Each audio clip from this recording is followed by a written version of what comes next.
screen at the end, like where they can find all the information and the application stuff. Okay. Okay, cool. So let me see. Wait. Let me send you that right now. Do you just want me to email that to you, or how do you want me to do that? Yeah. What was the thing you want me to show that? Yeah, but that's going to be at the end. Okay, Like yeah. this is where you can.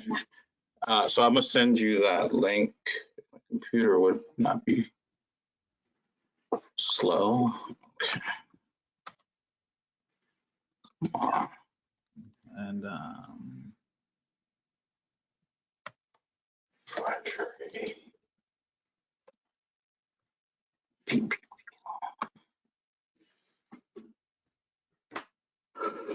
do you see that screen on your computer? I'm just trying to get to the link right now that I can email you. Cool. Because I'm gonna just talk to that like towards the end, and I'm just giving an overview if my computer would not be slow. Okay, here we go. And I want to put like an extra. Okay, here we go. So I'm gonna email you this link, and then you can just pull it up. But we'll do this at the end, because first I'm gonna just talk about it. And Okay, cool. Let me see if I so got. I'm about to send you this link right now. Okay. There, I just sent you the link, and then you can pull that up, and then what'll end up happening is then I'll just talk about it, you know, at the end. All right, so let's go back to Zoom. Okay, cool. So then I'm going to add just at the bottom, like your information. Okay. Any questions? So for more information. And then you can put that link as well, the one that I sent you. Okay, cool. Okay, so wanted. Okay, Figueroa. And what's your phone number? Oh shoot! I'm trying to find. I got my business card with me. Let me pull up my email.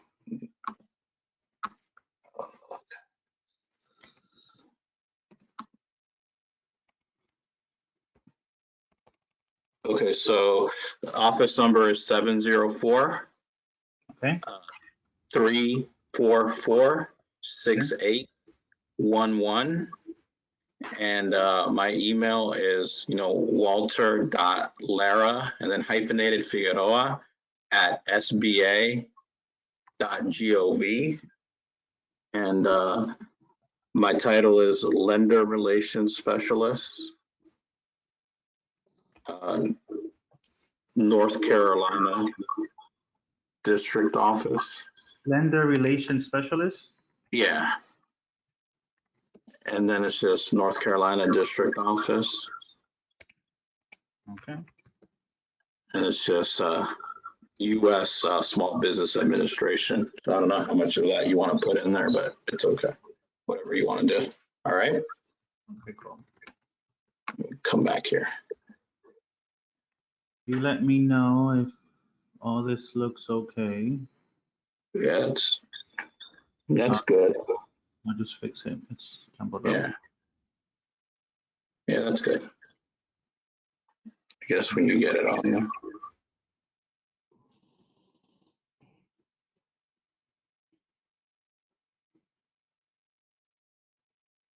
And then you can put in the Treasury link that I sent you to, Okay. where they can get all the information that we're talking about, because some people might just be calling in, like where to get the application website and find a lender. All right, sounds good. Give me 1 minute. We're about to start soon. There's a few people on.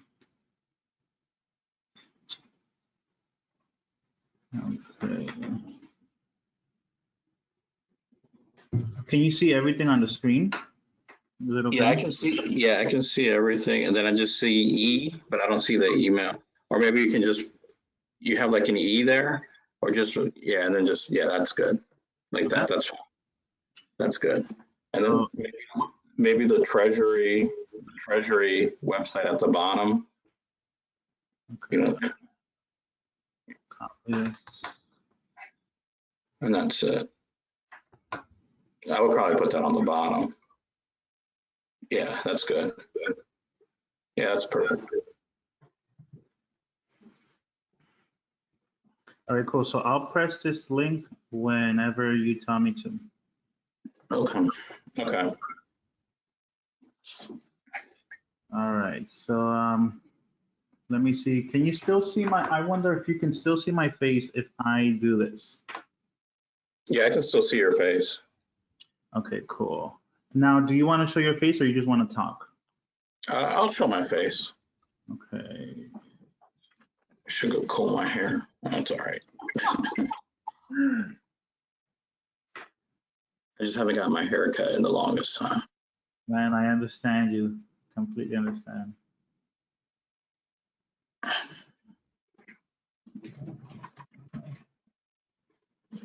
I don't really even practice Spanish, except when I talk to you guys. Because I live here by myself, and my girlfriend, she's African American, so like she doesn't speak Spanish. Completely understand. Where were you born? Like, where were your people from? El Salvador. Oh, okay, awesome. Yeah, El Salvador y puertorriqueño también. So mix. Sweet, sweet, sweet. Got the salsa going on, got the pupusas going on, so all that good stuff. I feel you. I went to a good Dominican restaurant before this COVID happened. I forgot what it was called. Oh my God. Well, I went to my parents' house this weekend and I finally had food, Dominican food, like real good food. Yeah. So super excited about that. Okay, let's see if we're going to start soon. This one is in English though, right? This first one's in English, right? First one's in English. Okay. Okay, you ready to start? Or you wanna? I'm ready. Okay, let's give it a few more minutes. Let me see.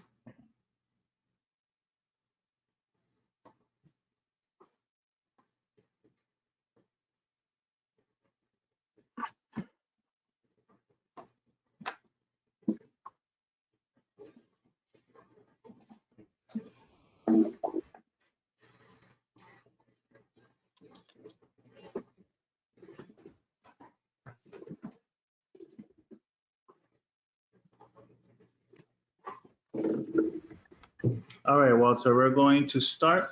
I'm gonna press play. And let me put up my screen.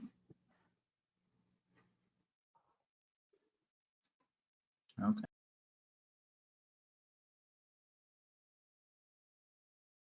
Hi all, thank you guys so much for joining. My name is Luis and I represent the Better Business Bureau serving Eastern North Carolina. We service 33 counties, as most of you guys know. And today we have the big pleasure of having Walter Lara with us. He is a representative from SBA, Small Business Association. Walter, how are you? I'm good. Can everybody hear me?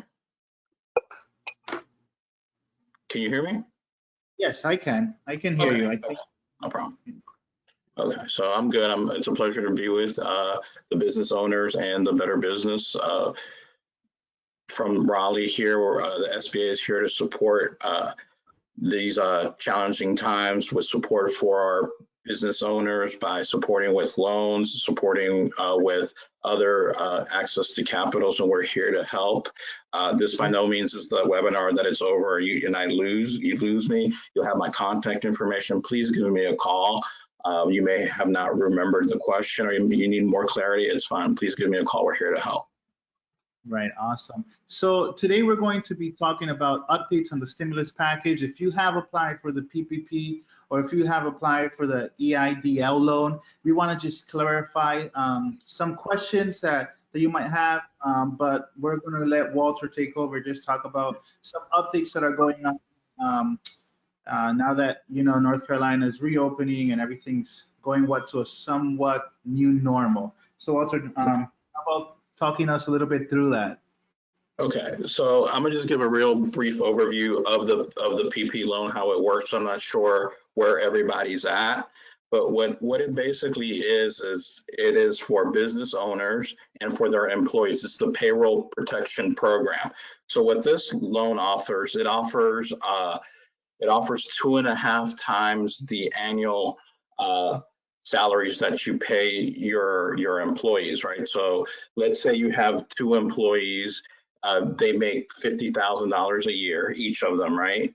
No, let's say they make 60,000 each, right? So 60,000 times 2 is 120,000, right? So then what ends doing so then what ends up happening is the annual salary would be 120,000 for those 2 people, right? Then we're going to divide that by 12. It gives you $10,000. Then we're going to multiply that by 2.5%. So you come up with $25,000. It's a $25,000 loan.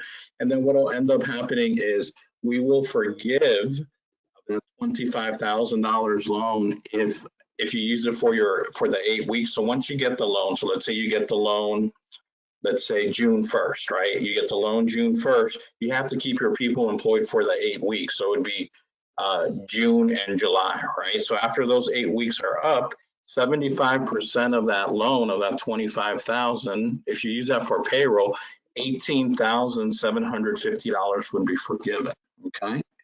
Now the other, in this example, the other 25,000, what's left over, the $6,250, you could use that for, you can also, you can also use that to pay your utilities, internet, light, electricity, water bill, okay? And you can use that for your leasing payments, if you're leasing a facility where you do your business, right?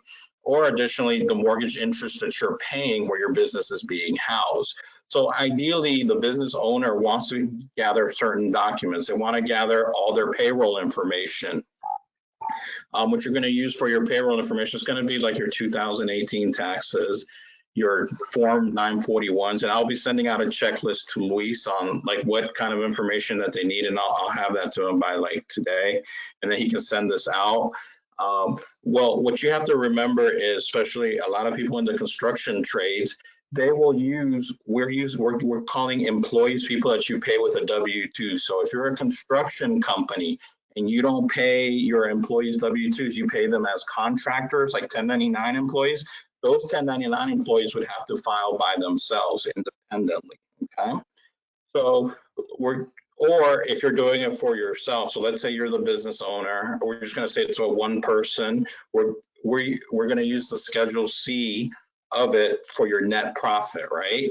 So let's say you're a business owner. Now we're gonna cap the loans per employee or per individual at $100,000 for the salary, right? So if you have an individual, in the case I gave you guys earlier, I said 60,000 per person, right? So if those guys were each making 120,000, we would cap it at 100,000 per employee or per business or per owner, okay? Ideally, what you want to do is you want to start with a bank that you have a relationship with. I would start there, whether you have your business account, and I'm gonna also send Luis a list of North Carolina banks that are doing it. And I'm gonna also send him a link, which is what they call access to the PPP lenders. These are lenders that are doing it. You can give them a call, okay? How the process starts is the following. You talk to the bank takes all your information. They do that calculation that I did. I did it in a real simple format just for illustrative purposes. So then what the bank will do is they will have their own loan number, right? The bank will say your loan number is 123. But in order for you to know that you got that loan or you have reserved those funds, right, because it's coming from a grant pot of money, you have to have an SBA loan number. So what you need to do is, once you get into the process, ask your bank, did I get approved? Do I have an SBA loan number? Because if they say you're in the queue, you're getting processed, that's totally different. That means you don't have the money yet, okay? And what the banks are doing is so once they approve you with that SBA loan number, they have 10 days to give you your money, okay? Now, when they gave you the application, when you applied to the application, it doesn't mean you got the SBA loan number right then and there. The SBA doesn't approve your loan. It's the bank's internal like people that know the SBA rules that approve it. So they're typing in all your information onto the computer and it spits out a number. It'll print out a number within 10 minutes afterwards because it's a data entry program. Okay. Ideally, we understand we can do.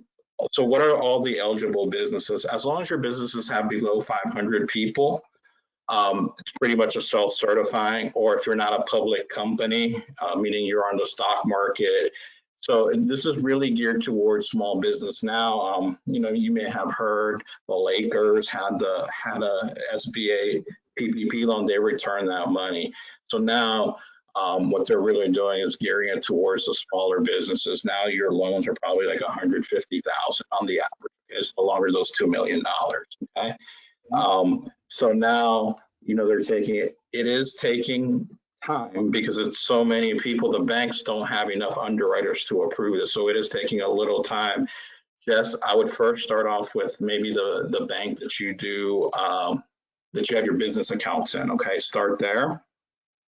And just start going, because all the banks should do it, but some banks are only doing the PPP loans for the bank for the customers that have an existing banking relationship. SBA doesn't control that, and every bank may be defining that differently. Okay, so some banks might say, okay, you got a business loan, you got a checking account. That's up to the bank to decide, but that's not a requirement. So it could be a bank that you don't even have a business relationship with that may be doing it. Okay. So that's basically the way that works. Additionally, so for that forgiveness program that we were saying, remember how it was a $25,000 forgiveness? I mean, it was a $25,000 loan that I gave in that example, and then the $18,000 would have been forgiven. You know, I'm just rounding it, right? So the $18,000 would have been forgiven for the payroll. Now, since this is the forgiveness part is a grant, it is not taxable. Okay, so what we mean by that, usually when loans are forgiven, it is taxable, right? So if your business made $100,000 in a year, the net profit, net income, you don't have to add that 18,000. Okay, so you're not going to be taxed on that money. Okay, on that side, ideally, once the lender approves you, you really want to start speaking to the lender at the 6th week of the cover period. So let's say your loan funded, we're just going to say June 1st, right? That first week of August, so like August, so the second week of August, you really want to just touch base with your lender and say, what is the documentation you are requiring me to have for the forgiveness? Because it takes 8 weeks, but you can start applying for the forgiveness on the 7th week. So at the 6th week, that once your loan has funded, I would reach back out to the lender. So what information is it that I need to get the loan forgiveness? And each lender may have a little bit of different rules because SBA sets up the lending guidelines, right? But there could be additional overlays. For example, SBA does not have a minimum credit score, right? But some lenders are actually pulling credit for this program because it is their loan. So their rules could be a little more strict, okay? So that is basically the process of it. Additionally, what can end up happening also is a lot of people have been applying to different places, right? Oh my God, I applied to Bank A, Bank B, Bank C. What you really, we suggest you apply to only one place, because what will end up happening is you apply to all these places, but let's say they're not calling you back 2 or 3 days, fine, apply somewhere else, right? But what's going to end up happening, let's say you go to Bank B, they'll be like, well, bank, we can't do your loan because it's saying you've already been approved, right? But now you don't remember what bank you went to. What am I going to do? I applied to 100 banks. Now what am I going to do?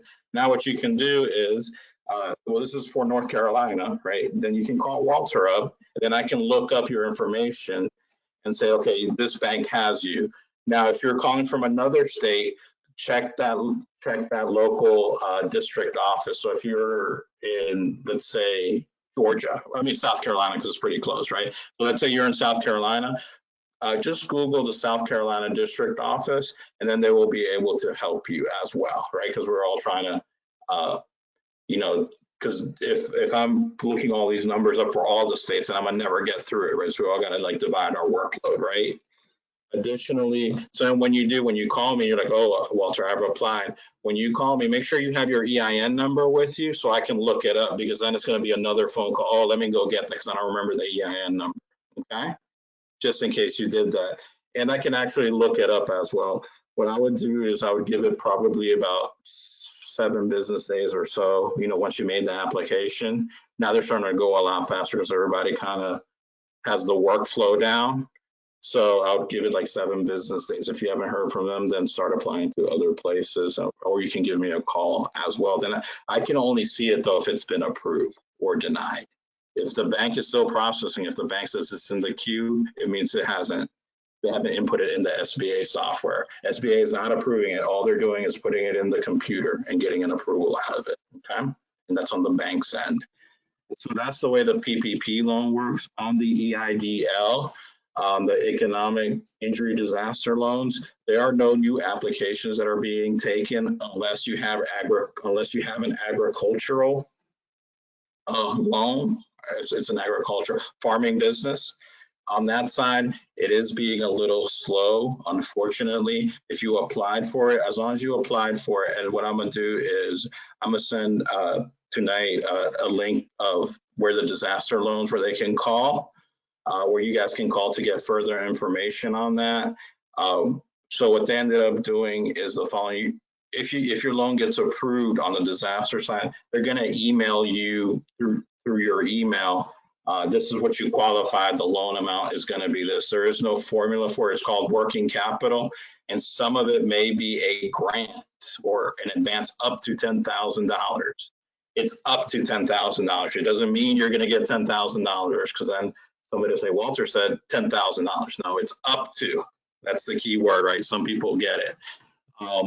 On that side, what you really want to do is when you guys call, we don't have any way of looking up your economic injury disaster loan, because that's somewhere in Texas. Even though it's still the SBA, it's a different department within the SBA. So I can't even look up those loans. The only loans I can look up are the ones that you went through the bank, the PPP loans. Excuse me, Walter, now that you're talking about loans that have been approved or denied, what is the number that you said that we need to have on hand if we call you about our loan application status? The EIN number, your business EIN number, because that's the way I can look you guys up. Okay.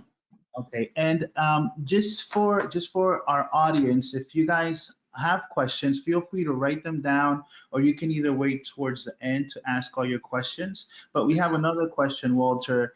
How many days should we wait until applying to other loans? And does it hurt if I apply to as many loans as possible? Or should I just wait to hear back? I would probably give it like 5 business days, from that original bank, but then after that, go for it. But keep track of what lenders you've been applying to, okay? I would definitely keep track of that, because then you're going to get really confused. You'll get an email, oh my God, what bank was it, right? So what'll end up happening, so let's say you went ahead and you applied to Bank A, they didn't get back to you within 5 business days, right? Then what you want to do is, if you start applying to Bank B, but now Bank A hasn't gotten back to you, then Bank B will say, hey, we can't approve your loan because you've already been approved somewhere else, because you can only get one PPP loan. So if you've only applied to another bank, then you can obviously go to Bank A. But if you applied to several banks, then you can come to me and say, hey, Walter, here's my EIN number. Who's approved my loan? Because the other bank can't see what bank approved your loan. They'll just say it's in the system. Okay, that's good to know. Now, another question, Walter. I still haven't applied. They said, is it still too late to apply, or No, please apply. We still have money out there. So I would highly suggest you apply to wherever it is that you do your business banking, or you even have accounts there, whether it's on a personal or business side. And if that doesn't happen, I'm going to send out a link to Luis once we get off this call, and then he can send it out probably tomorrow for everybody, of the local North Carolina banks that are headquartered in North Carolina, that are doing PP loans, as well as what they call the fintech loans. You may be aware that like PayPal, like the QuickBooks people, Intuit is doing the loans as well, and a couple other people like Cabbage, Incredible. they're doing the loans as well. And the whole situation is whether you go through a non-banking, like the fintech lenders, I said, the interest rate and the terms are going to be the same. It's going to be 1% for a 24-month period. So on that example that I gave on the $25,000 loan, so it would be, so once, and then you only have to pay that back. You'll have a 6 months grace period, right? If you would like, or you can start paying it right away.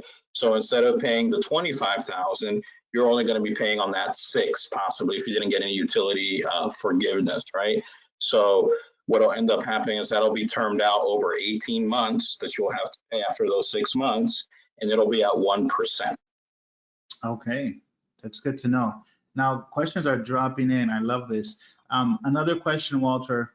They stated, I've applied for the EIDL and the loan amount I've received requires collateral. I already have assets mortgaged or with a UCC filing. Do I still qualify for this loan?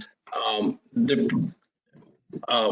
was the loan amount? What was the loan amount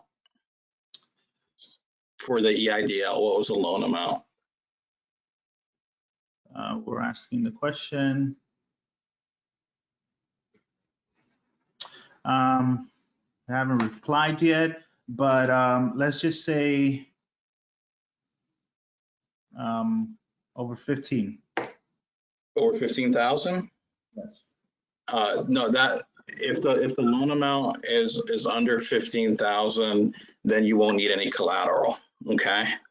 On our PPP loans, none of them require any collateral. Okay.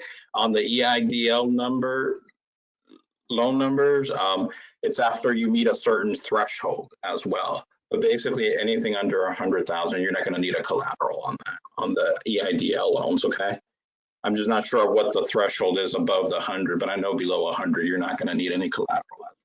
But on all PPP loans, there is no collateral that is needed.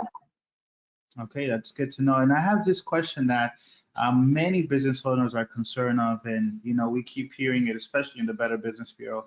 I obtained a PPP loan and want to hire back my employees. However, they are collecting more on unemployment and don't want to earn. What advice can you give us there?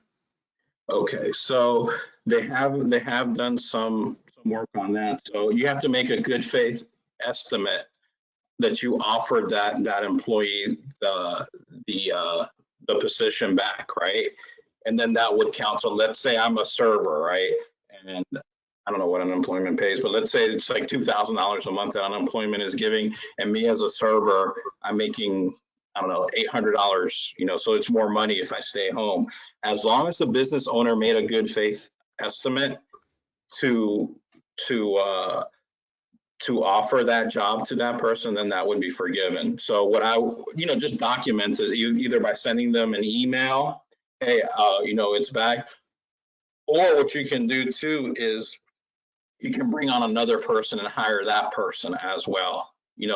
So if you have, we're just going to use a restaurant, right?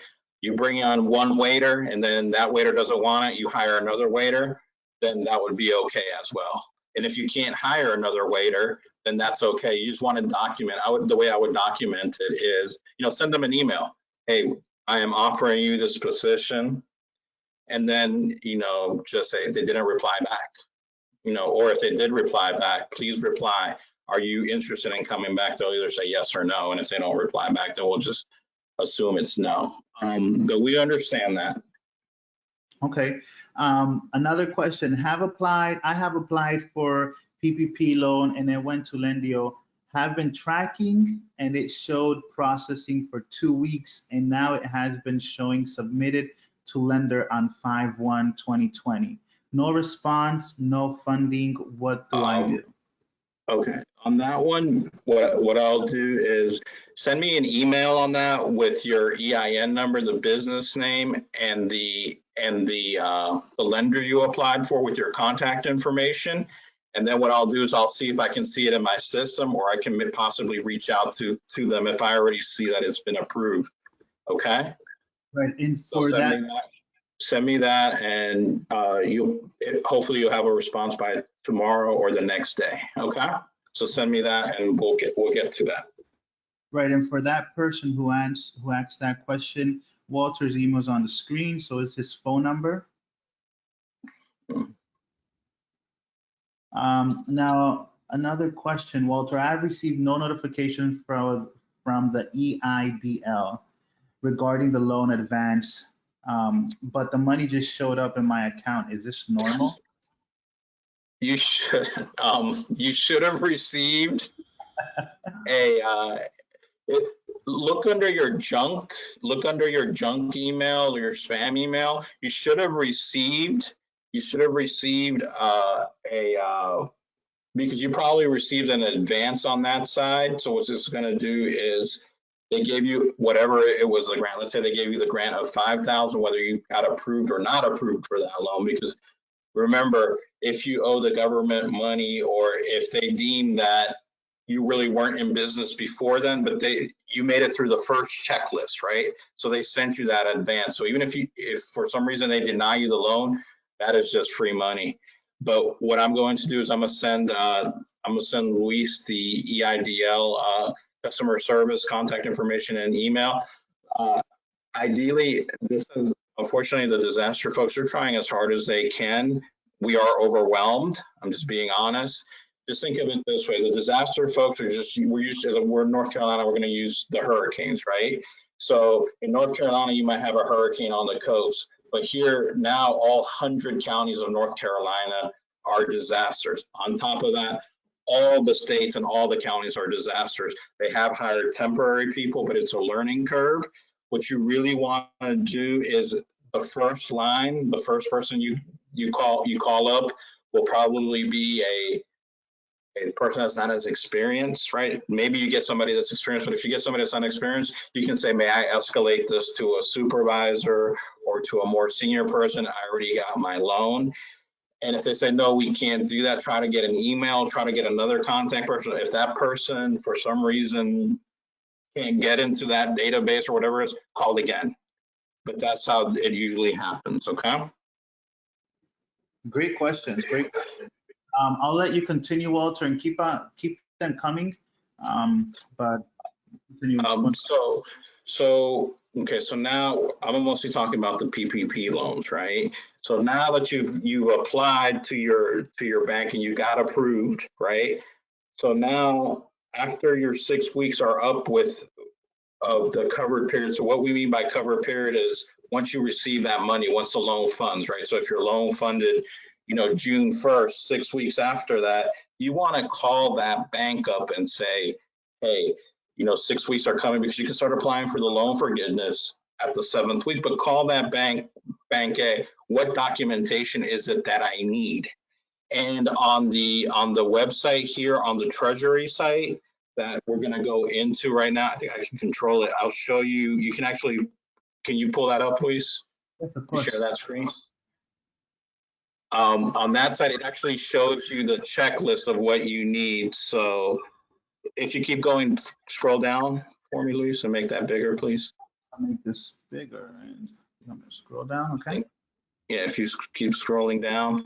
What you see here, okay, stop right there. What you see here is you see program overviews for borrowers. So the first one is the borrower application form. This is a good form for you. The lenders may have it already electronically, but if you're going to start applying, if you haven't even bothered applying for the loan yet, I would start there, right? And then it also there how to calculate the loan amounts. And then, so now let's say you've gotten your loan and your loan amounts. We can click on the loan forgiveness application. So click on that for me, Luis, so they can kind of see it. It's further down. Yeah, that one. So this is really what the lender is going to ask you for, right? So let's say you already have your loan done. If you keep scrolling down, just keep scrolling down for me. Keep going, keep going. Just keep going. Okay, stop right there. Go back, keep going back. Go back up. Okay, stop right there. Okay, stop right there. So what I would do is once you've applied for your loan, let's say the lender approved you, just pull this forgiveness application, because they're going to start asking you, as you see here, employees at the time of loan application, I had 10, now I have 10. So that would be the same, right? Now, let's say what we were talking about, okay, I have 10, but now at the time of forgiveness, let's say you're a restaurant owner, now you only have 8 guys that came back because they're receiving more money on unemployment, right? You just put that down, and then what you do is you send these people out an email, hey, you know, I want you to come back, the job is here. And then you just document that, because most people are going to come back, you know, from their, because the unemployment is going to run out. Additionally, I do not work for the unemployment agency, but most unemployment, the unemployed person has to ensure that they are actively looking for a job. So that could be an eligibility issue. Now that's a business decision whether you want to talk to unemployment and you know, pursue that avenue, you know, and basically call the unemployment office, say, hey, I offered waiter A the job, but they don't want to come back. I mean, that's totally up to you, the business owner, if you want to go that route. Okay. So if you keep going down for me. So wait, go back up. I'm sorry. Okay. Okay, so you see here line 1, it says payroll costs, right, on a schedule A, or line 10, whatever it is. So that would be your payroll costs. Remember, if you're a business owner, 1099 people do not count as employees, just W-2s. So it would just be your monthly payroll costs. Usually the gold standard, and I will send that to you guys, is a 941, right, which is like your payroll quarterly taxes, right? That's the gold standard. Or it could be a third party payer like Paychecks or ADP, whoever does your payroll, they will send that out. You see here how we talked about business mortgage interest payments. Make sure you have like you know, the mortgage statement of the interest that you paid for that time period, because that would count.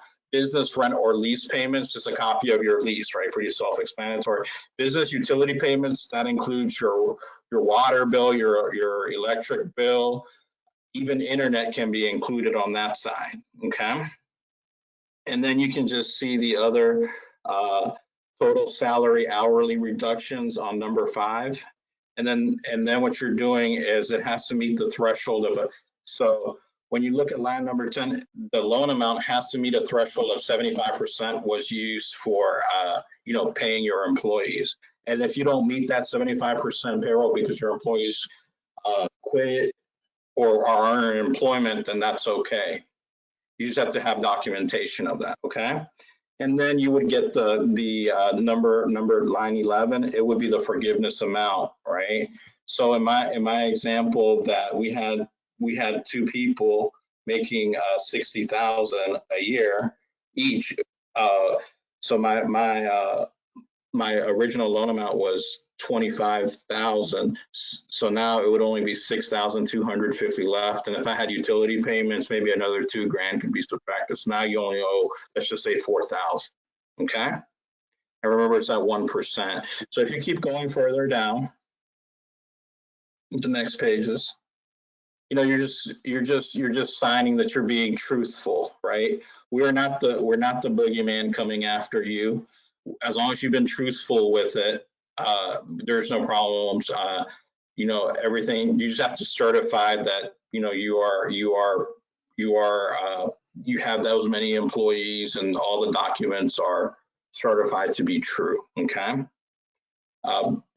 And then you can just see the schedule A, that would be employee 1, employee name. So Tammy Smith and Sandy Smith, you just put down their cash compensation, salary, whatever is their total benefits. Now, so let's say on that $60,000 example that we had, right? Now, not only is salary included in there, but if you're paying healthcare premiums, 401ks, and just anything, mostly it's, you know, the healthcare premiums, right? That you provide them of a subsidized fee, right? So that would count as part of their total compensation package, okay? So that's that's the forms there. So that's pretty much what it is on the PPP. And then we have like safe harbor. What we were meaning by safe harbor is if it's a public traded company, they had until it's past now the safe harbor date. Basically, if your loan was above $2 million and you were a public traded company, you had to certify that you couldn't get credit elsewhere, right? But if you're a small business, we understand that there's a pandemic right now. We're not going to say, hey, did you really apply for the bank? If you're that restaurant, we're going to know there's people not going to the restaurant, right? We're going to use that same example. If you're the NFL football team or the NBA football team, banks are going to lend you money.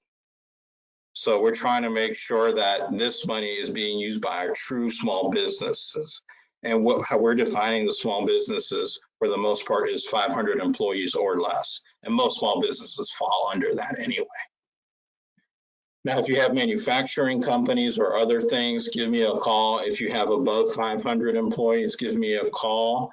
Now it's 500 employees for all your affiliates, right? Affiliated companies. So if I have a cleaning business and then I have a restaurant, then it would be the sum of all those companies that you have an ownership interest of, the amount of employees. Does that make sense?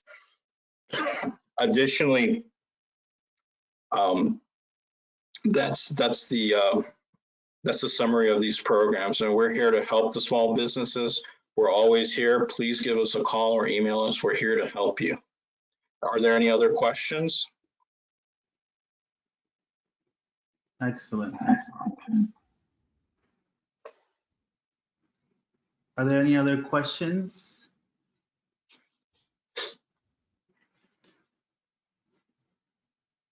Okay. So I am going to put Walter's information back up just so you can have it. 1 minute. And we are still doing 7A loans, okay? I'm not sure who here has a small business loan, but there's, as part of the CARES Act, the SBA is paying for up to 6 months. So let's say you have a 7A loan with us right now, the SBA is paying for 6 months of principal and interest for those SBA loans. So as long as the loan funds before September 27th, 2020. So even if you get a new loan, you wouldn't have to make payments on it. So SBA is still lending. So that you may be a cleaning, are we already offline, Luis? No, we're still online. Okay. So maybe you're a cleaning business and you've gotten so many contracts, right, that they need to desanitize the office buildings. Maybe it's a time for you to expand. So the SBA is still lending 7A programs. So it's just, now those, there's a lot more paperwork involved, credit, cash flow analysis, but if it makes sense, SBA is still lending, or if your business in this pandemic is thriving, which maybe like the cleaning company I gave an example of, maybe thriving at this time, right? So please give us a call on that as well. Or if you are thinking of possibly getting a small business loan, we have lots of people like SCORE that can help you with your business plan, and that can help you. Does that really make sense if you're going to present it to a lender? Okay, you have a dress shop, but are you really going to make $1 million your first year as a dress shop? No, come on. So it's a good way, or even if you already have the business plan, it's just a good way for a second set of eyes to look at it. Okay, and I'll send you that information as well, Luis. We have a SCORE chapter in Raleigh. I think you guys are in Raleigh, right? Your chambers in Raleigh. Yes, sir. Our office is in Raleigh. We service 33 counties in North Carolina. Okay, so I'll send you the SCORE people, and the first 2 visits with them are free. So it's not, and they're a nonprofit. They're volunteers, or if you're in Charlotte, they're actually located in the SBA office. But right now, most of the time, they're actually doing, due to the pandemic and situation, they're mostly doing like Zoom calls and things of that nature, how we're doing it here.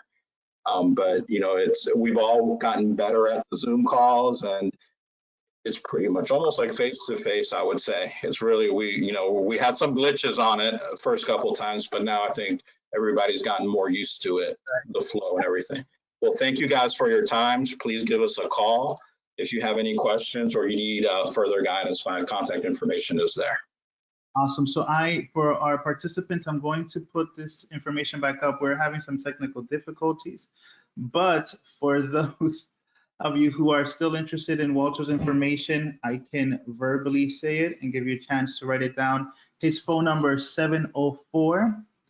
704-344-6811.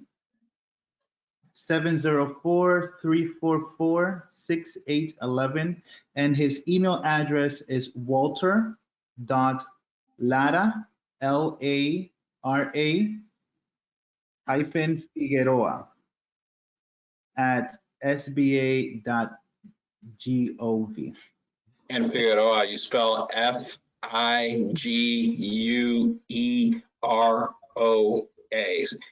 at SBA.gov. So it's Walter.LARA-FIGUEROA at SBA.gov. Okay. Awesome. Well, thank you, Walter. Thank you for invested, and thank you for all for those who participated. You can also find more information on bbb.org.